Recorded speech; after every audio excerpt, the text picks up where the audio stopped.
You are muted. I didn't even hit the mute. Take two.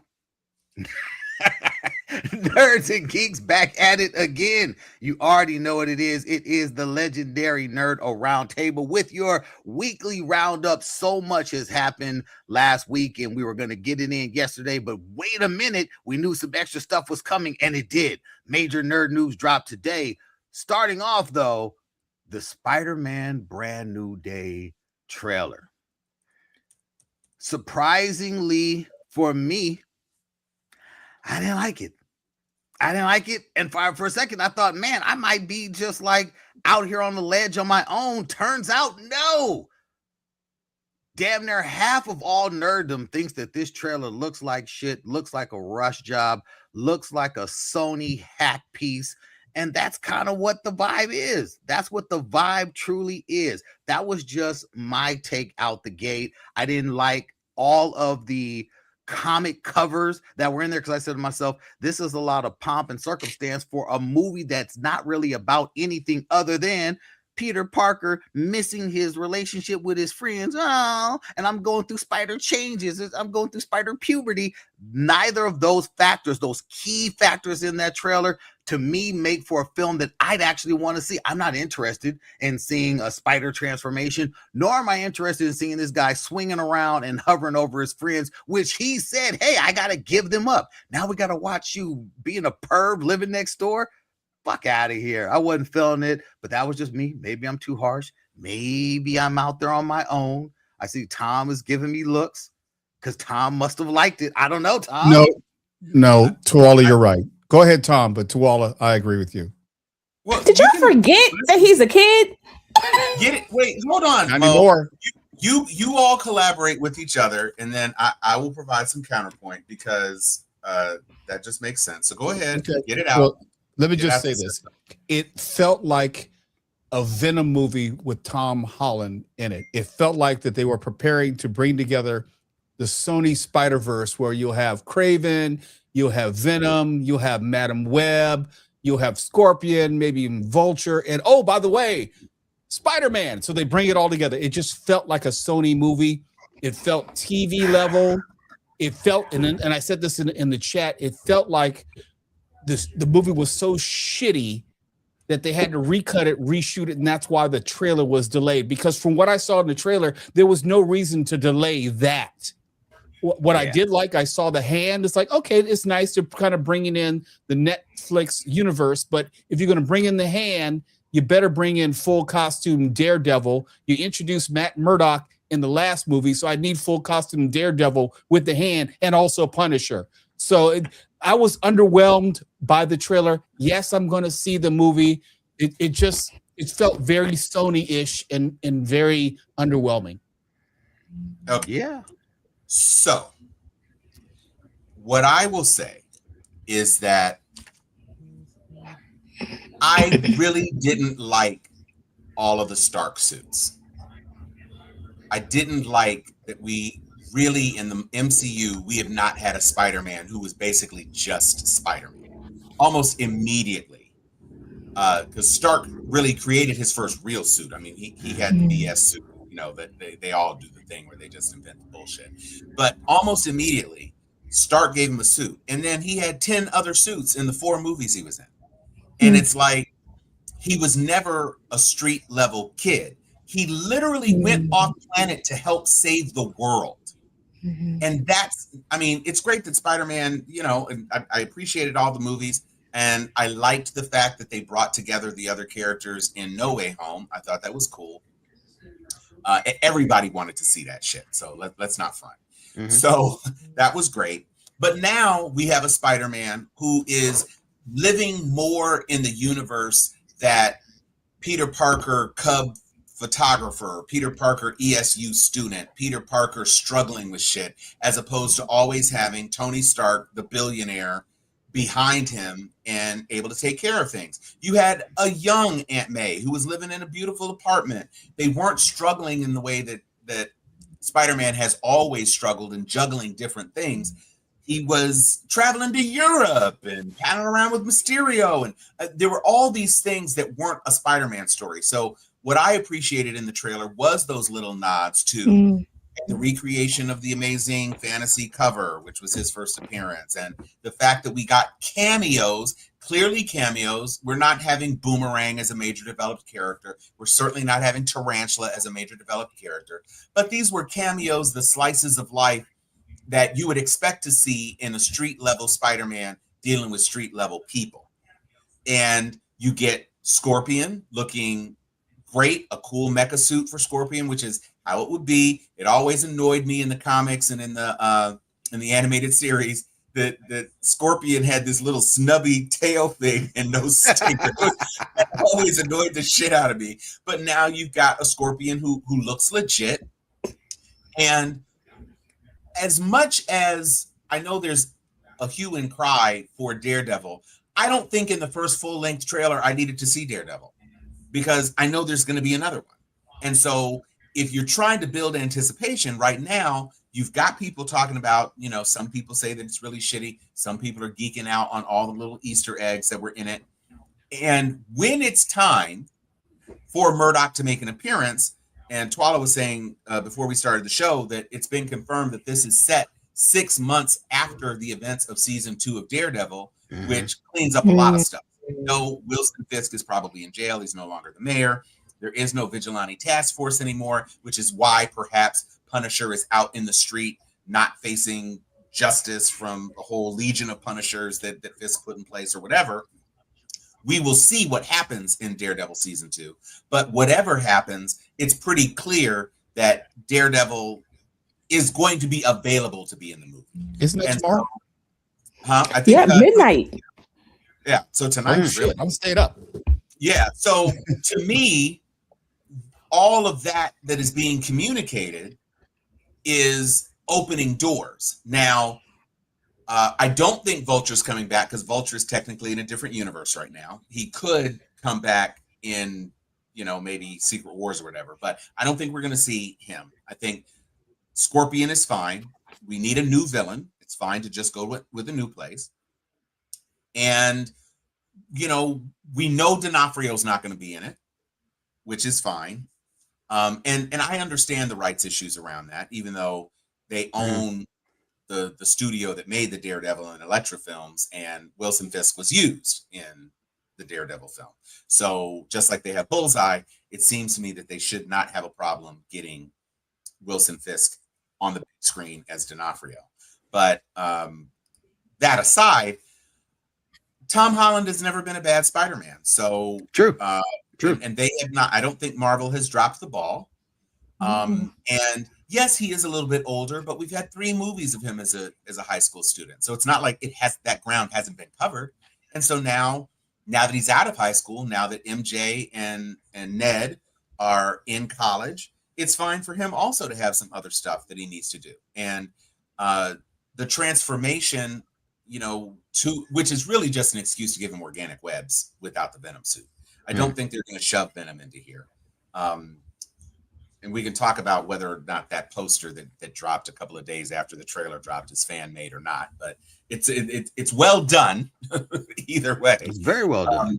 So I guess we'll see, but I am not calling it a Sony Venom film feels like a miss. The Venom films were trash. And of course, everything else. I meant what I said. I hear you, and that's fine. But Craven, super trash. Morbius, trash. And so I just don't think it's there. But it does seem stuffed with the Hulk. That's a Sony trait. That level of filmmaking is a Sony thing. Who plays a bigger role in this film? No, we've had some Marvels that were highly stuffed. I would argue the last No. When I say stuffed, this is stuffed in a bad way. It's not stuffed in a good way, like Endgame or any of that. No, this is stuffed in a way that Sony is throwing a whole lot at a movie that isn't good. This is what Sony does. let me clear this up for Dr. Liz. When they did that Spider-Man movie, and you had Sandman, you had Venom, you had it was way too much. It was stuffed unnecessarily. And they wasted all the characters because you didn't have an adequate backstory for Venom. Venom deserved his own stage at that point. They kind of threw in Sandman. Who else? They had brought back Dr. Octopus. Green Goblin. Yeah, and you know. Well, you needed an antagonist from each of the universes, and you ended up getting two. No. I'm talking about the original. No. We're talking about. No, he's not talking about No Way Home. Spider-Man. 3. Yes. When they brought in that level of Sony where you're throwing stuff in because it's wow factor, but it's wow around a nothing film. That's what I'm saying. Like all of the philosophical points you're making about the film are true. Yes, absolutely. It is good to see a Peter Parker getting to his roots, getting to the streets, and fighting street level characters as he made the promise long ago. You know, I just want to be your friendly neighborhood Spider-Man. Great. I want to see that. This trailer, with so much that they put into it, with the hand and everything that they're throwing at it, I did not see a story in this trailer that made me say, "Ooh, this is going to be a good movie." I walked away saying this is going to have a lot of stuff to look at around a movie that's just not good. I don't think that they have a good movie. And Sony is saying that with this film, this is Sony saying with this film, they are relaunching their Spider-Man universe. They are already working on a new Venom film. Not a what's the film, but a new Venom film and a whole new launch where they plan on, according to Sony, bringing in Miles Morales, which is all great in theory. If you're doing that, that's great. But it's one of those things that Sony seems like they still haven't captured the essence of making these type of movies. They have the rights to the characters, and so they're throwing everything they want to in because why not? But do they know how to make a good film? I don't know. And for me, I loved Wonder Man, but y'all know I hated Shang-Chi. I didn't like Shang-Chi at all. So to me, Shang-Chi. Daniel Dustin Cretton, whatever, he's on the fence. And he gave me something I like, and he gave me something I actually dislike. The thing that one of my major beefs with Marvel is that they should have released the footage from the video that they took on the bus. They should have released that in the extra stuff that they could have had. I think that would have been a cute little thing to do. But anyway, I disagree with you. We have not had a bad Tom Holland Spider-Man. My bad. I'm having it. True. And since we have not had, I have a lot of leeway in regards to it. And I think that Tom makes a lot of excellent points. I know people who hate the Tom Holland Spider-Man simply because it is not the neighborhood Spider-Man. And so the concept that he was doing too much in all of them, and you never really got to see that neighborhood side. So, I think it just, I think we just have to go for what it is. And we have all been lied to by Marvel many times over. That is true. The trailers oftentimes do lie. And I think an important thing to consider is that it seems pretty obvious, since Doctor Strange has not made an appearance so far in this picture, that Hulk is in there because of the possibility of Hulk being a person who actually can recognize Peter. And I know that you thought that Hulk and Peter had never been in each other's presence, but that is not true. At Tony's funeral in Endgame, Peter Parker is in a suit and Professor Hulk is in the background as Professor Hulk. Now, whether or not Professor Hulk's brain is different enough from Bruce Banner for the spell to not have affected him is an open question. But Hulk has been in the presence of Peter Parker. And I would argue, since Banner doesn't recognize Parker, that maybe the spell did work on Professor Hulk, but maybe a Savage Hulk might share somehow a memory of knowing Spider-Man if he got raged out in Endgame at some point, like when Spidey was swinging through the things trying to get the gauntlet or something, and maybe Hulk went more savage, that there might be some memory of it. I don't Can know, but that seems like, other than the fact that they can't use Hulk in a solo movie, so they're trying to push him into shit. Look, and I also think about us as we are all far removed from our early 20s and late teens. And especially, Speak for yourself. whatever, Look, especially I am like the college Morgan years. Freeman. I do not acknowledge age. Okay, that's fair. And the college years, the biggest thing in our young little college years was our social life. Our friendships mattered so much. And so it's hard for me if you were going to have another Spider-Man movie and he was just okay with the concept of losing his best friend and his girlfriend and him just going along like whoop-de-doo like an adult, then I would think that would be highly unlikely. I see 19, 20-year olds who lose their girlfriend, who lose all their best friends, and the world has ended for them. I mean, and so I think that we have to also think that he is still young. He's right out of college. I mean, right out of high school. Didn't even finish high school, didn't get his graduation, didn't get to go to prom because he had a GED. He had to get a GED because this all happened in his senior year before he was even before his second semester of his senior year. He has this apartment. He has his aunt is dead. He has nobody remembers him. He's alone. 18, 19-year-old, girlfriend gone. Boy, his best friend is done. The Spider-Mans that he had kinship with, gone. I mean, that's a lot for an 18, 19-year-old to kind of process. So I don't know. I think you have to give a little grace here because this was young people. They don't live. Okay, I'm just look. I give Koala, the you character have a grace. young son. I don't know about the movie. Okay, that's fair. But I believe the you have character young arc. kids. No. I agree with everything you're saying, and I believe that character arc, but it still has to make sense within the confines of this story in which Peter Parker grows and Spider-Man has to also grow. And you have this mismatch, cavalcade, cacophony of villains that we know are in the movie, and all that has to somehow make sense in 2 hours. Sony, to Wallace's point, Sony has a history of not doing that very well. If this were a straight up Marvel Productions MCU movie, I would not have any concern, but it's not. It's a Sony movie. Okay. I mean, I guess. I mean, it's always been a co-branded thing, but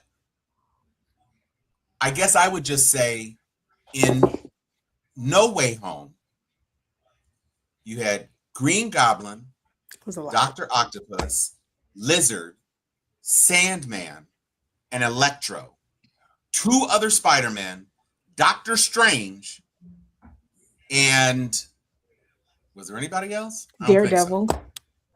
Well, Matt Murdock, but that I don't know that counts in the same way.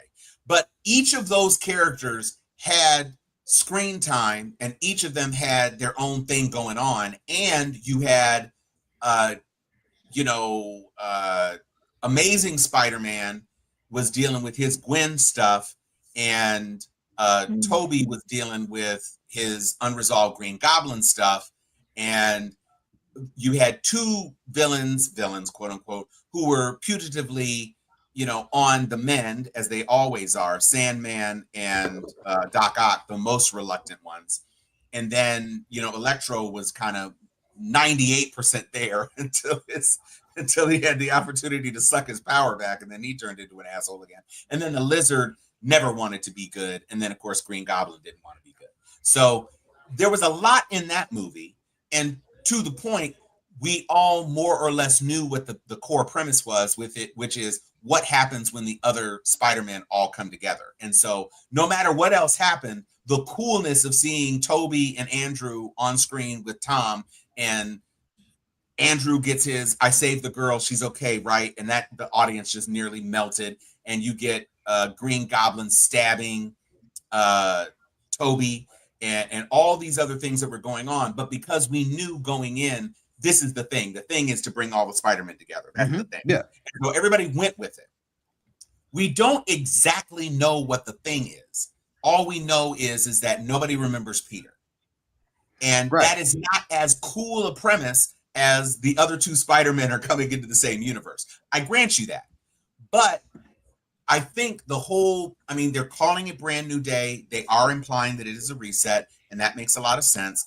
One of the things that occurs to me is that Mark Ruffalo is looking old. It's about time to recast the Hulk, honestly, especially if there's going to be an original film. Now, I doubt that they would recast Ruffalo before there's like a World War Hulk or something like that, because he deserves the chance to really lead a film before he's retired. But obviously, everybody wants to see the Hulk. They don't want to see Ruffalo. And Ruffalo is getting a little paunchy now, and he's definitely looking old. And so the CGI Professor Hulk solves those problems. But people don't even want Professor Hulk. They want a real raging, they want a Hulk, world-breaking Hulk. They want Red Hulk as Green Hulk. That's what they want. They want an angry Hulk. And we didn't really get it in Brave New World because he wasn't hulked out long enough. And so I think what they're trying to do, I think they're trying to thread a couple of needles, and we will see how deftly they do it. But that's going to be the thing.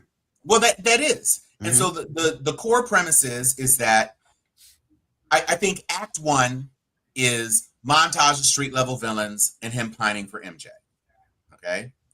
And Act 2 is the emergence of the real threat, which Scorpion may be the core threat, or whatever this mind jumping character is, whether or not, it's Sync, but we don't know if she's supposed to be Jean Grey, or we don't know. There's no way in hell that they are doing Doomsday with the existing older X-Men characters and then going to give a Spider-Man Brand New Day with a young teenage Jean Grey. That's not happening. And so this is what I'm wondering. I'm wondering if it is a character like the Shadow King or Typhoid Mary. Typhoid Mary would make more sense. Is she a vessel that Typhoid Mary is controlling, but eventually she turns out that she's revealed to be Jean Grey, or is she just Typhoid Mary, and this is an easy way to introduce some speculation, and then she's done. She's a very hot actor right now. The Jean Grey connection, that's been a fan theory since her name was announced, and it's a fan theory that literally makes, because she's a redhead, and that literally makes no sense at all. I would say in some of the stills that we've seen her in, and some of the apartment things that we've seen her in, I would say she actually fits Angelica Jones more than any character that would be a wow factor for them to bring in. If you bring in Firestar, you bring in a mutant, you bring in someone who is connected to Peter Parker, a la Spider-Man and his amazing friends, you could potentially introduce Bobby Drake and have them start off that, because he does need new friends. He needs to rebuild that part of his life. Why he is struggling, why not put him in a situation with roommates where he is hanging out with, two mutants? We know that mutants exist. Kamala Khan is in the universe, so you could introduce lower level mutants to continue, as Marvel has said, we're going to continue sprinkling mutants here and there, but they're not giving us a straight up major core X-Men character. I agree. Off the gate. That's why Typhoid makes a lot of sense to me, because Typhoid Mary is a mutant. Yep. She's very low risk, and because her powers are psychic. Yes. What we have seen, there is obviously some sort of psychic jumping going on in the trailer, because they open up the thing and there's an old woman and she passes it to the cop, and then the old woman does this, and then when it goes to the cop smiles, and the cop looks up and there's an agent. So some sort of mental psychic thing is going on, which doesn't fit for Angelica. And then the other thing is that you would imagine, if it was going to be Firestar, that maybe there'd be something that looked a little more Firestar. It's microwaves. I know it's not flames, but you'd think maybe there'd be another hint.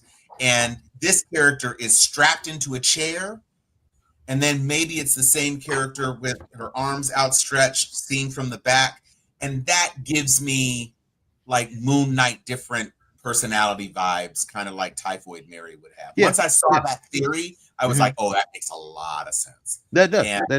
Of the theories that are out there, that one probably makes the most sense, except there is one scene when Spider-Man is jumping into the hand. Right. The hand isn't just looking at him. There is a character in that scene that is absolutely removed. You can tell from the angles that they're looking. So someone else is jumping, flying, leaping up there with him, which is what originally sparked the Firestar theory, because they were like, someone is flying. Who have we seen that's in this that he could be down with, that could be flying and jumping into the hand, that would have them also jump, because it's not the Hulk. It could be the Punisher. Why couldn't Daredevil be swinging off his baton thing? It could be.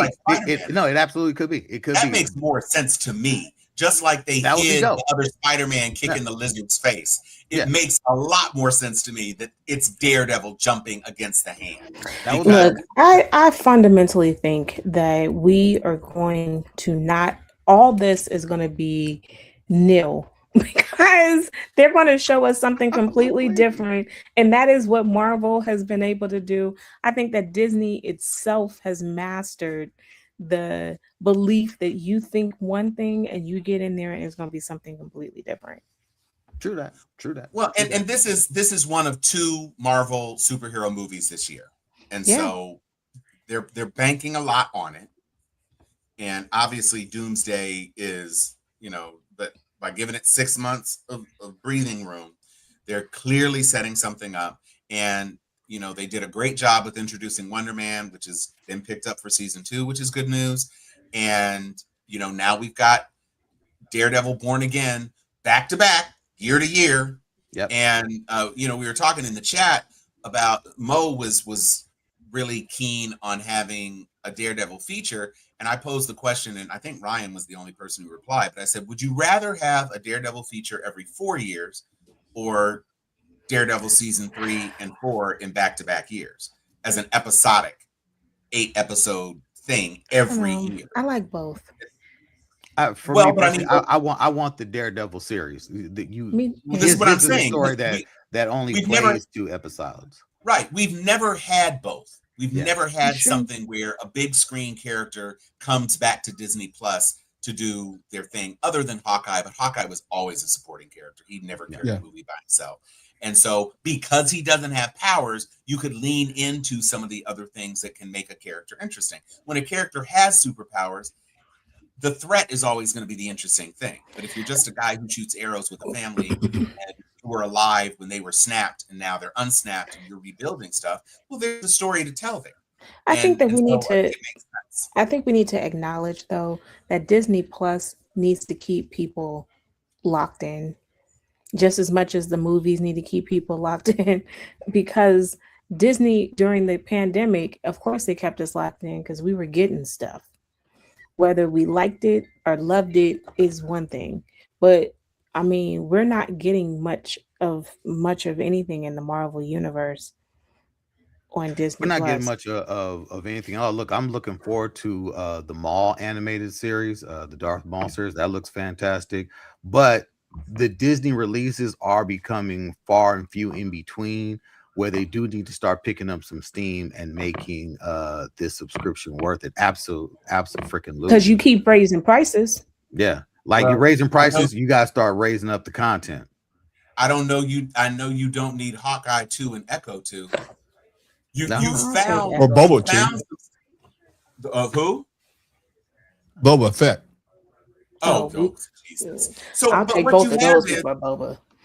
What it seems like they're doing is Wonder Man was a gamble, but Wonder Man was very successful.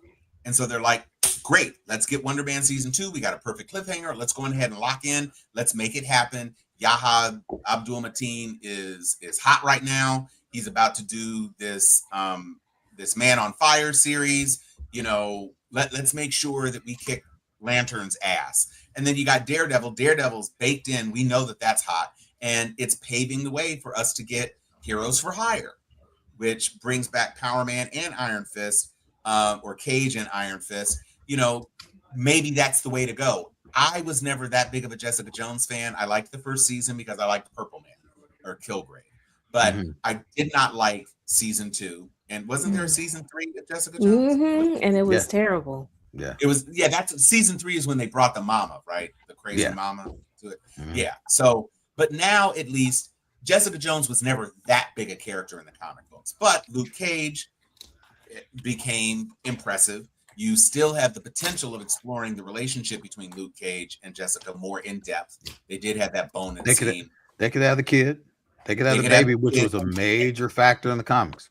Well, and this is what I'm saying. So you're setting the stage for some fan favorite stuff that you know you can deliver. Everybody liked, I think most people liked both seasons of Cage, but they certainly loved season 1. I don't know anybody who really, except for Ryan, who really liked Iron Fist like that. But I liked Iron Fist. I like Iron Fist. I'm not coming up with memes. As much as Daredevil?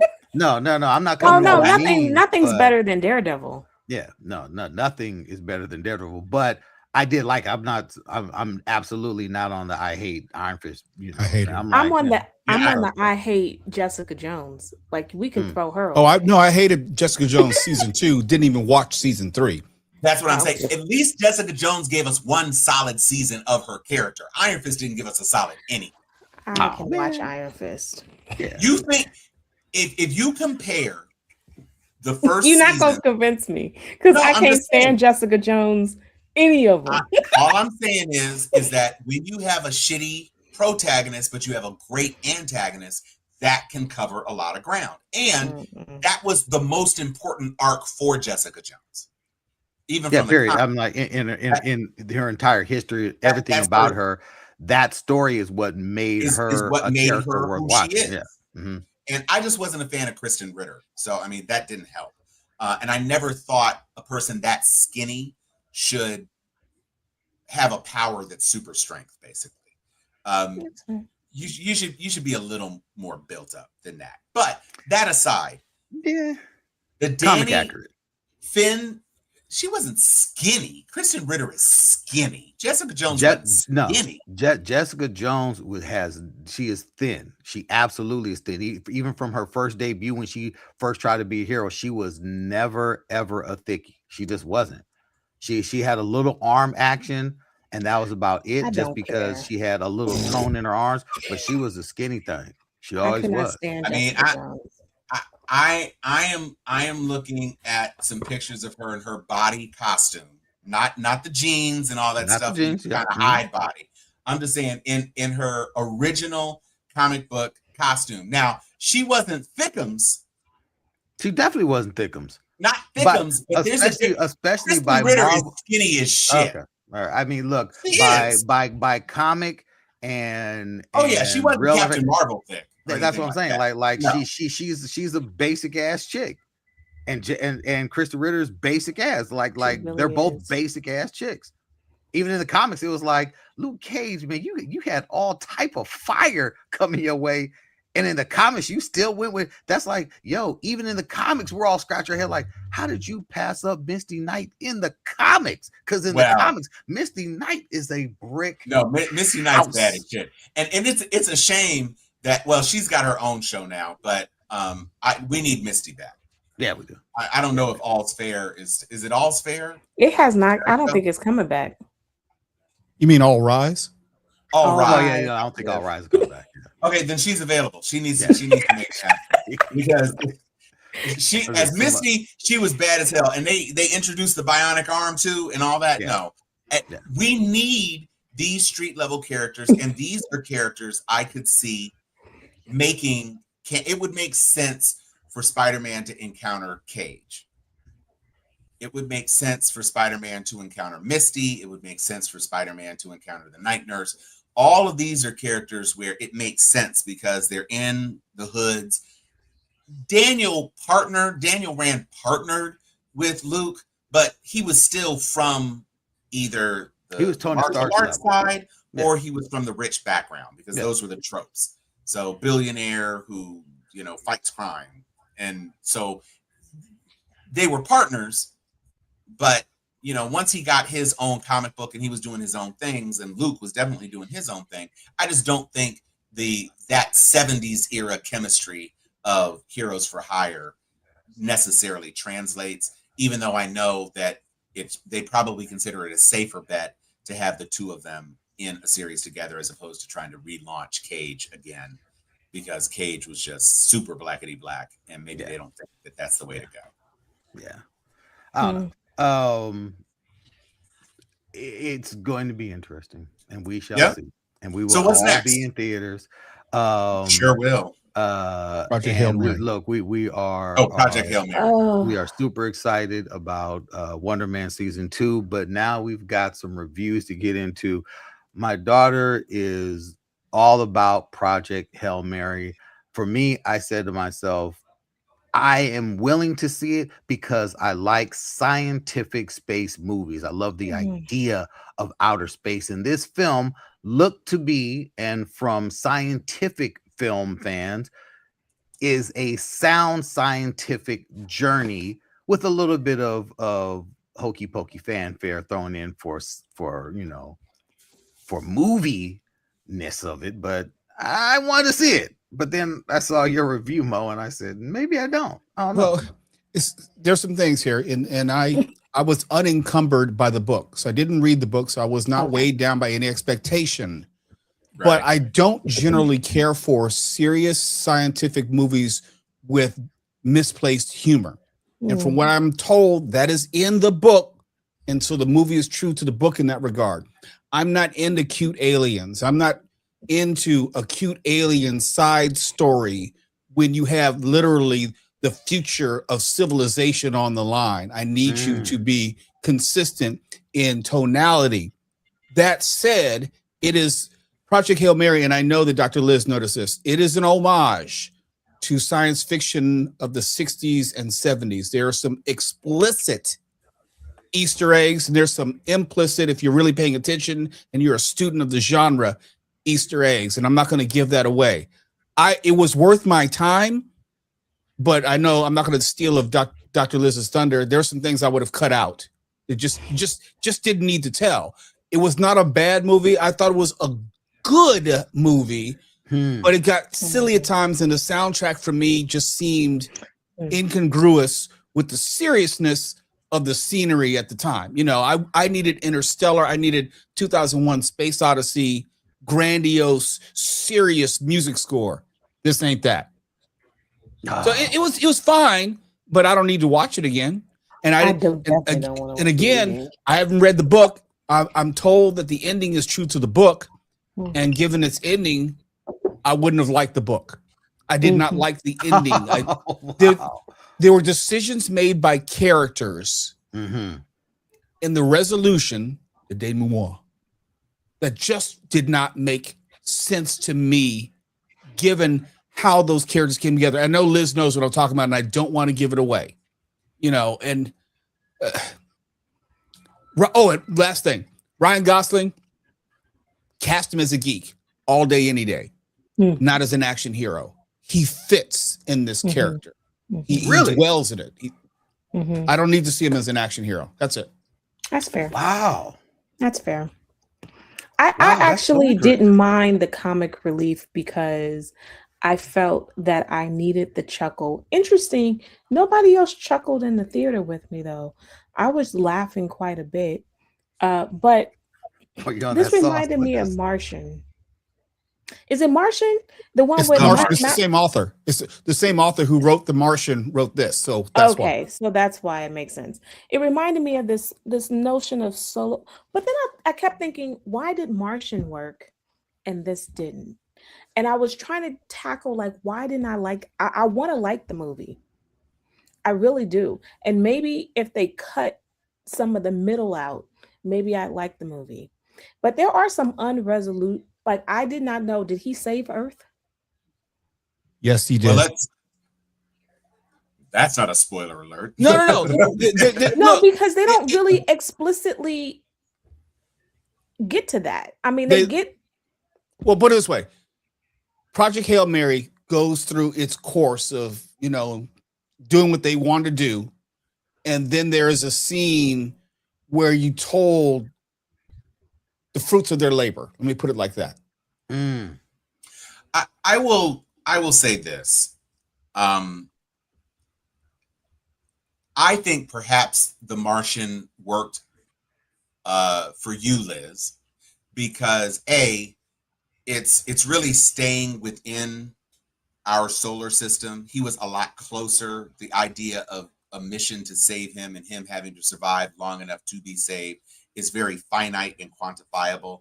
And most of the humor came from like Wilson and Tom Hanks on Castaway. It's like, I'm here on this planet by myself. I got to science the shit out of this so I can grow potatoes so that I don't die before they get here. And so that's kind of where the humor is. Whereas from what I've seen in the trailer of this movie, you've literally got a little alien creature that is playing games with him and stuff. And it's, for me, I don't think I would find that off-putting, just because I think certain science movies that take science too seriously, Interstellar, end up being snooze fests for me, because Interstellar was wrapping itself up in the science. Well, Tom, this is a snooze fest in the middle. Well, I mean, I haven't seen it yet. I will see it because I have a coworker who was really enamored of it, and obviously it made a ton of money, so a lot of audiences are engaging with it in a positive way. Okay, so we'll it's see. a 3-hour thing, right? So with It's the 3 hours? with It's the like previews, 240. Yeah. Yeah, with the I don't even know previews- previews, but okay, fine. Without the previews, it's still 2.5 hours, and it is a solid 2.5 hours. And I just felt that, I mean, I didn't mind.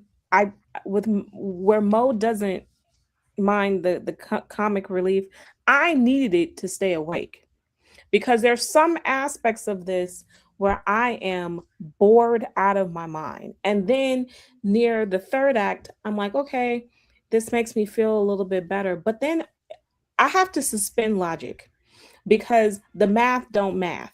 If it takes 11 years to get to one place, to get there, and you got 30 years left, and then you got 30 years, and the sun is going to deplete to You have to give away the plot now. The only way they'll understand is you give away the plot. no, you can't. It's fine. That's not necessary. You said that you don't like the math, and so that's the math. The math doesn't work. The math doesn't work out, because by the time You're right. It gets It'd be too back, late. It's so. Okay, but so if I mean, but if but like for Hold me, on, but if it's 11 years there and 11 years back, that's only 22 years. No, it's not 11 years back. Then you got to That's- figure it out. Then they're there and they're trying to still figure stuff out. And I don't know what the time stamp is. If it takes 11 years to get there, how long, how many human years go? There was a whole discussion about the theory of relativity and how so you have to give it away. There's a conversation about the theory of relativity and how the alien got there at a certain amount of time and didn't really understand, and how Ryan Gosling's character gets there and how much time, what time means to each race. Let me put it like that. So it's like The Arrival in that way. It's kind of like struggled with The same- Arrival, but the movie's not told sequentially. It isn't. So there are revelations as you go. So there's another part to it.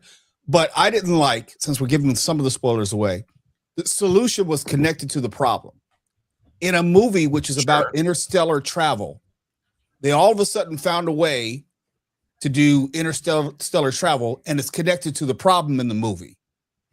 It just doesn't make sense. It just doesn't make sense. This experimental technology that they're using for interstellar travel is connected to the problem that they're trying to solve.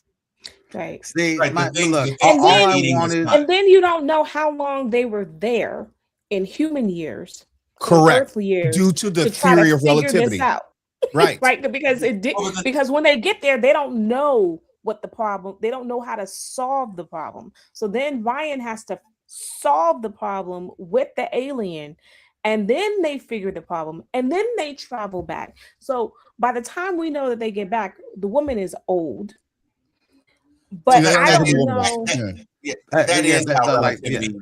I mean, that's the interstellar problem. That's the exact same thing. When you try to pretend that interstellar travel is physically possible because of superluminal flight, Mm-hmm.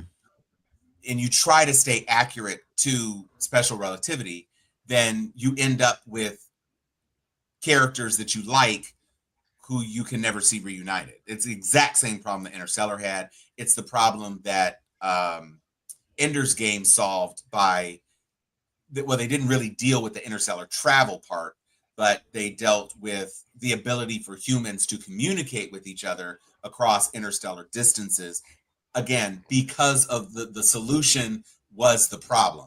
So Well, I'm gonna tell in the you what. books, I'm curious to see what you like about the end, because Right. I can tell see. that I could Look. Explicitly know that I'm Mo not would not watching like this that shit. ending, Look, I promise you. because this is not what you would have expected as an ending. By the And time in this my film comes out mind, on streaming is when I think most anyone who is oh, taking y'all Tuwala. review to heart, it'll be on streaming. No, Oh, before I Tuwala, see let me it. tell Tuwala, you, I I'll- would have loved this on streaming, because just I say wanted this. to pause. Yeah, because it's not told Come back. sequentially. You don't Right. know how and the why and the when, and that's intentional. Mhm. right. But once it's revealed, the how and the why, Gosling's character is where he is, when that's explicitly told and made known to you, it makes the ending that much worse. See, I when I saw the trailer for this film, I wanted something along the lines of Sandra Bullock's Gravity. I wanted something Oh. that was serious about No. space. And yes, you No. may have No. the robot, and yes, you may be figuring things out, but I wanted a look at space like that, because to this day, Gravity is a film that to this day, it took my breath watching that Mhm. on the IMAX Can I screen. tell you That the thing that film I love was the most? petrifying. I will tell you the only thing I liked about the movie was the fact that Ryan's reaction to figuring, like the flashbacks and how he's reacting to figuring out what's happening and getting clearance to understand more about what Project Hail Mary is. I chuckled, and I thought that was more genuine, because it just felt more genuine that people didn't take he didn't take he knew what his thing was, he knew his area of science, but the fact that his reaction to to how his understanding of science and different experiments, how his reaction to it made me laugh, was realistic. Like when he discovered how ridiculous this is, like how existential the earth is, he's having his little reaction, and making little jokes. I He's thought good all as a that geek. was plausible. Well, I enjoyed he's that. good as a geek. you're gonna get him again as an action hero next year in Starfighter. So just No, know I that's won't. coming, Mo. I won't. Before we get too long in the tooth, quick review of One Piece season 2. I binged the whole thing yesterday with my son, and we wanted to wait till we could sit and take in the entire 8-hour experience in just one sitting. We didn't want to have to start and then stop, so we watched it all yesterday. And for anyone who has ever gone on the One Piece journey, you know for a fact at damn near 2,000 something episodes or more, plus when you count the movies and all that, it is a long ass journey. I started this journey on the search for the One Piece some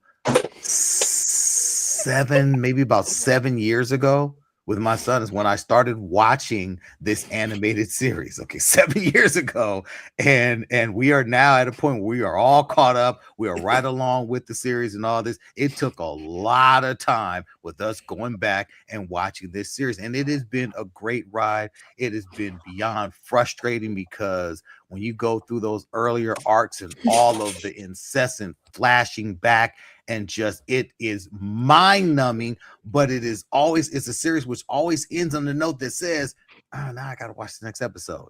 And then they've got to a point where they just said, fuck it, full steam ahead, and it became just like, as it should be recognized, one of, if not in the top 5, maybe even top 3 animated series of all time, anime series specifically. One Piece is a true treasure. What they've done with the live action series is each one of these episodes, each one of these 45-minute to hour-long episodes is essentially about 20 or 30 episodes of the animated series. They take out all the fluff, all the filler, and they get right to the essential storytelling in these arcs. So when you're watching some of these stories, they will give you the entire story about Usopp in just an episode. And the Usopp story is like 25 episodes of a series. They said, you know what? We can put it all into one episode and then we can keep it moving because you don't need to see all that extra stuff. Something that my son pointed out yesterday while we were watching season 2, which has some incredibly deep, heartfelt moments for the One Piece crew. And I was surprised at how different it was. I was like, wow, man, I don't remember feeling like, this emotional about these characters and these things that we're going through in watching the animated series. And my son pointed out, he said, it's interesting how with the animated series, you can hear the voice acting and you may be able to see the expressions drawn, but you can't really feel it. You know that someone is crying because there's tears going down their animated faces, right? But when you watch the live action series and you see these actors and all the inflections and all the things that they have to do to carry these scenes out and make you feel the emotion, that's what makes this live action series so much more of a look. It's not the slog. If you want to go back and start at episode 1 and try to catch up with us, God bless. Okay, maybe you have a month or so where you can do it. Another 2 months because the next season is about to drop. So if you're going to try to catch up, you got some serious catching up to do. But this live action series of One Piece, if you are a fan of the series, if you are a fan of anything that Oda has done, just know you feel his presence all over this series, and it is true to the One Piece. It's a fantastic ride. Do you remember that I was trying to binge watch the whole thing? Yes. In a week. Yes. I was like, man, Liz, you are terrific. I tried. I got to episode 5. Dad, look, it's Mama, that if you had to say manga to anime to live action, because the nature of manga is that there's going to be filler because you're cranking out. Do you think from a story continuity and story essential and what the author was trying to communicate and the themes that the author was trying to communicate, which do you feel is the most effective and emotionally satisfying way to consume the One Piece universe? As an American, not as a Japanese anime fan. I would say watching the anime, especially on Crunchyroll, or even better yet, if you watch the anime on Netflix, because Netflix really truncates the experience. They really cut through a lot of episodes that were key for what you see on Crunchyroll, which is giving you the full experience.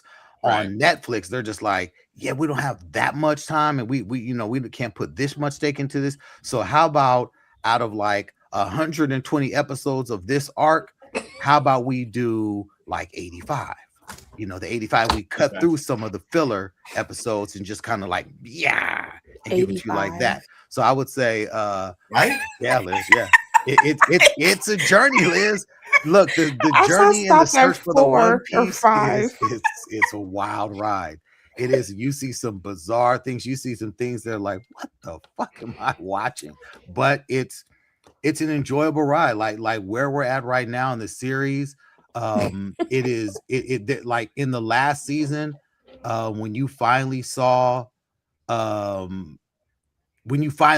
moment happen, when you finally saw this legendary character that they've been teasing for so long, I mean, literally, I'm getting up and I'm doing the dance, and I hear the warrior drums, and I'm, I'm feeling, because I'm like, man, this has been such an exhausting experience going through all this with these characters that, right now in the anime series, yeah, it is fantastic. I have tried to read the manga, and just it's not. My son he's got me the books, because that's where he started. He's like, hey, okay, look, here's my collection. All right, you got to start here. You of course you read it backwards, and I'm like, I I tried, know the reading the and I'm backwards like, thing is this tough.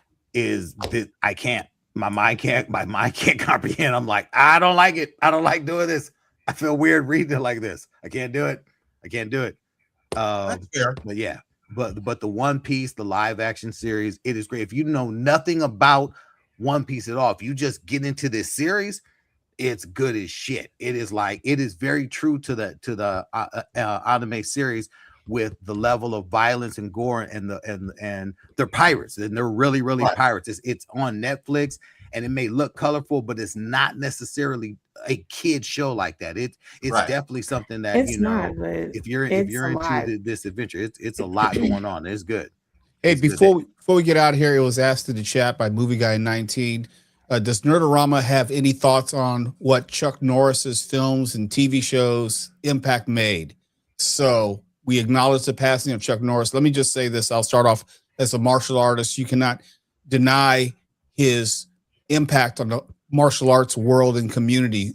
Save Bruce Lee, I don't know if there is a single or singular martial artist who has had the type of impact on the martial arts community like Chuck Norris had. As far as, like, there is no Karate Kid basically without Chuck Norris. People don't know that, as far as setting the stage for how a movie like that could be so impactful. So martial arts, Chuck Norris cannot be denied.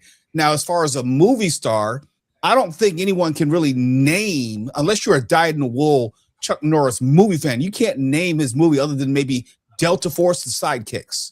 Maybe. I don't know. I like, really, and when you said that, I was like, what movies did he make? I only watched I know the TV Chuck show. Norris, of course, from I watched Walker, Texas Ranger. Yeah, that's what I know it. Walker, and when Walker came around, and I remember that, in the 80s, he had an animated series, ran for it was on Saturday mornings. It was Chuck Norris and the Karate Commandos.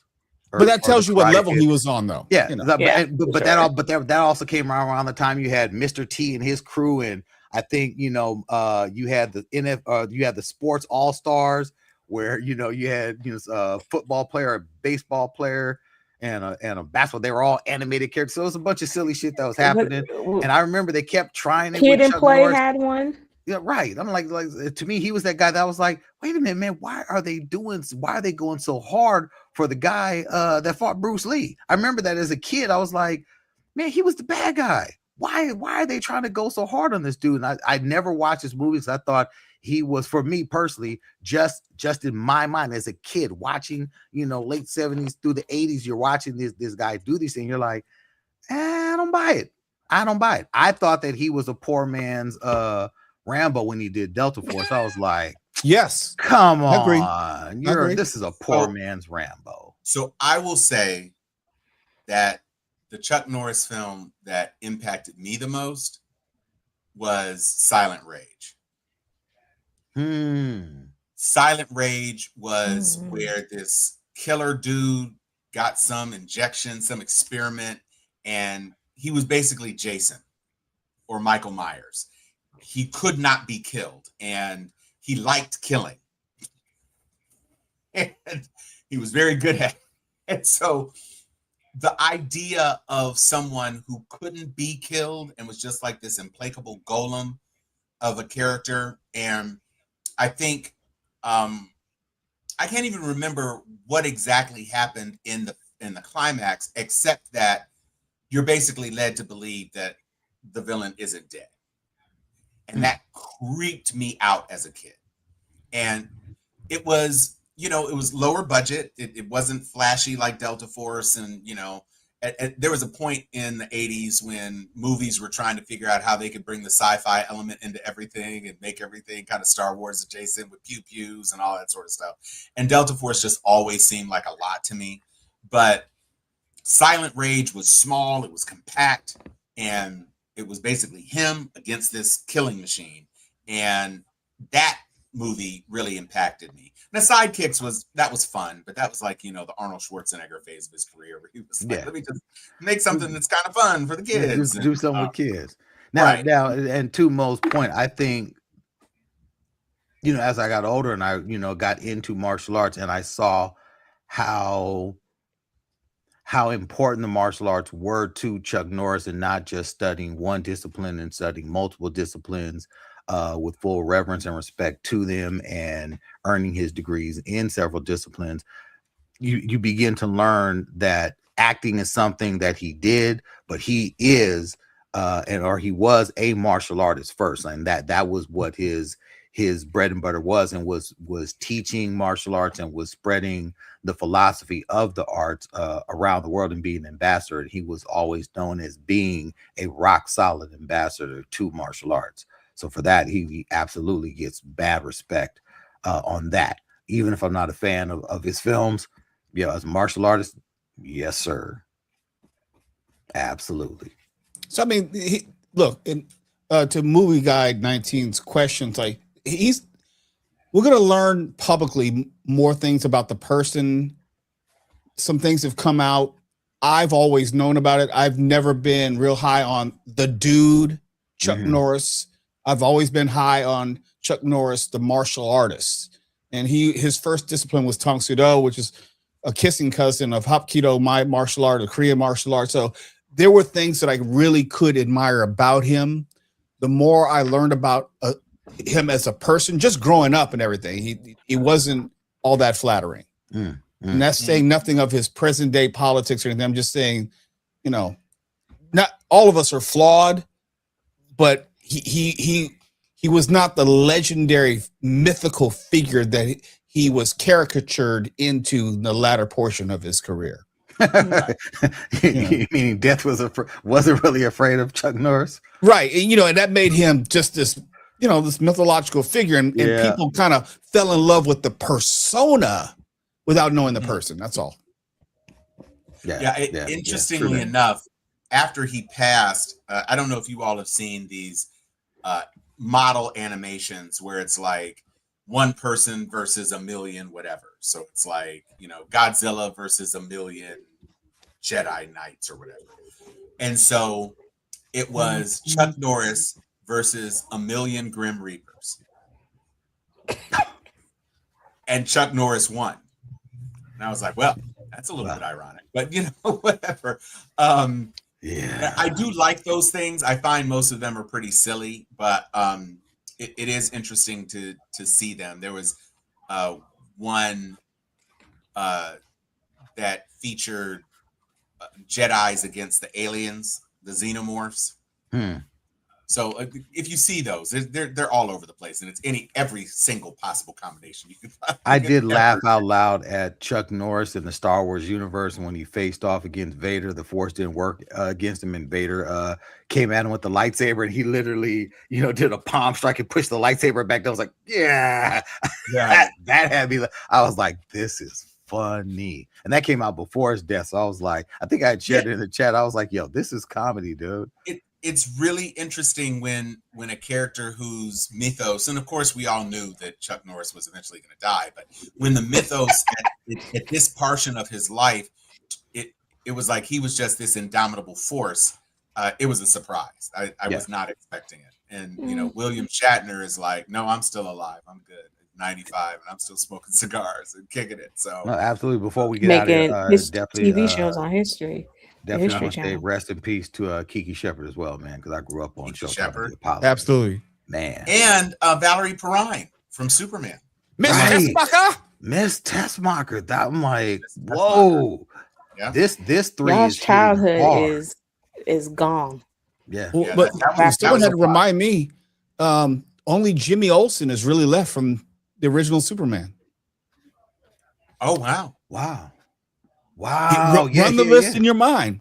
Yeah, No? because I was about to say, no, I mean, certainly of all the main characters. The main characters from the now. comic book. Yeah. I mean, and you can go as deep as Terrence Stamp when they had the. Oh yeah, you Terrence, know, for part 2. Yeah, Terrence is no, gone. but no, they had a brief. He had a brief cameo in the first at movie. the very beginning. Yep. Before he got sent to the Phantom Zone. Wackest Phantom Zone ever. You talking about the window?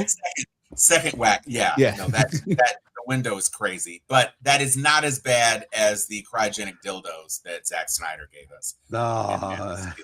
That shooting made into no space. sense. You fly cryogenic dildos into a low orbit anal beads collection. What were you doing? How is that the Phantom Zone? How? That's Zack Snyder, and to me that is just proof that the Snyder Bros are absolutely insane. That was not it. I know we are at that mark, and we got some daredeviling to do. So absolutely, this coming weekend we got some Daredevil extravaganza jumping off in full force. Don't also forget, this coming weekend, They will kill you. They will kill you. They will kill you. Baby. And I didn't even get to say that Ready or Not, which is basically an amuse-bouche to They Will Kill You as far as I'm concerned, Ready or Not 2. So if you liked Ready or Not 1, Ready or Not 2 is probably right up your alley. and don't forget, Jury Duty is back. Jury Duty season. And the We're final gonna try to do it finale of again. Cross. I don't know. They if everybody did a watches good the finale of Cross. job at it because it's about a work, because it's not It's a about retreat, a jury company duty. It's a retreat. company retreat. It's Okay. not Jury Duty 2. It's a second season of the concept Yeah. of Jury Duty. It's Like not everybody's Jury in on it. The except for producers one of person. Jury Duty are they're back But at it. Well, Yeah. they It's say company- Jury it's Duty company retreat. 2. They do say Jury Duty company retreat, and it's right, but it's that's just because amazing. the original brand. But it For doesn't sure. have anything to do with the jury. It's just the For sure. conceit of one person isn't in on the joke and everybody else is. It's amazing. Trails look good. Trails look good. It's Shit. Yeah. hilarious. Yeah. Look, I knew this weekly roundup was going to be stuffed, and it will be again next week as well. Till So then, we'll talk the cross finale next week. yeah, cross finale with Yes, man. we must. cross Yeah. finale, absolutely. Oh, got to talk Invincible because there will be more episodes of Invincible Yes. out. Invincible. Invincible is crazy. Paradise. What's going on? Paradise is Paradise. going off. So there's so much good stuff out there to consume. So we look forward to you joining us next week. Did you see the to most take recent part. episode of Paradise? I have not, so don't Oh. say nothing. I'll say nothing except go watch it. Nothing to Watch it say. fast. All right. All I'll right. watch it too. There it is. Dr. Liz, take us out, sister girl. Good night, everyone. Mo Kelly. Miss Tessmacher? Thomas Talking Cunningham. Where is my Astrophage suit? Excelsior.